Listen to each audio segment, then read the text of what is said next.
HyperOS ရဲ့အသိမှာအားသာဆက်လေးပါတာသိပြီးကြပြီလားမသိရင်ဒီဗီဒီယိုလေးကိုအဆုံးထိကြည့်ပေးကြပါအောင်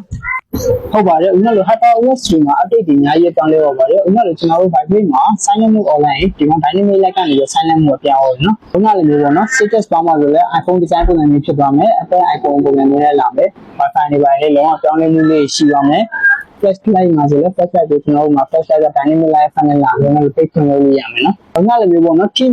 Apple team နဲ့မှာကိုကအဲ့လိုလုပ်ချင်တဲ့လူတွေရှိတယ်ဒါပေမဲ့ Apple ထဲမှာပဲလုပ်လို့ရတယ် Android ထဲမှာလုပ်လို့မရအောင်ဆိုတဲ့လူတွေအတွက်ဒါကျွန်တော်ပြချင်တာတစ်ခုလေးပေါ့နော်။ကျွန်တော် Android မှာဒီလိုလေး creation လေးလုပ်လို့ရပါတယ်နော်။ပေါ့နော်အားပေးလိုက်မယ်ဆိုရင်လည်းဒီက dynamic light effect တွေလေးပေါ်လေးမပေါ်နေဘူးဒီကနေကနေအားလေးပဲလေးကြည့်လို့ရတယ် copy charge ကိုဘယ်လိုတက်လဲဒီလိုပုံစံမျိုးလေးတွားလဲဆိုတော့ပြပြပါမယ်နော်။ဒါကလည်းကျွန်တော်တို့ iPhone ကနေ Android ကိုဒီလိုတက်ပုံဘယ်လိုနှစ်ခုချိန်လိုက်တာနဲ့အပြင်တက်ပုံကဟိုဘက်ဒီဘက်ရှောင်းအောင်ပါပဲဖြစ်ပါတယ်။ဒါလို့